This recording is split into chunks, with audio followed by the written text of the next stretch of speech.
asset.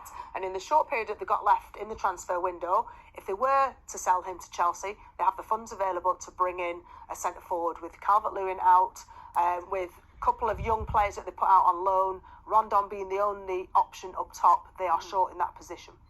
Is it, when you look back as well, because we can bring up the signings that they've made and the money spent.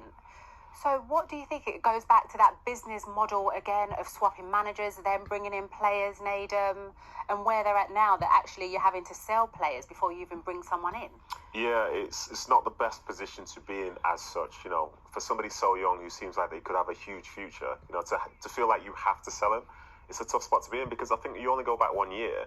And I remember Seamus Coleman saying that their ambition was to make it into Europe a year ago. Yeah. And now all of a sudden the perception has changed so much, and the need to be selling your sellable assets like that is very much there. And similar to Manchester United at the top, I'm not sure it's been managed great. Marcel Brands has been, and he's gone. He was the one who bought most of those players that we've seen in that massive spend.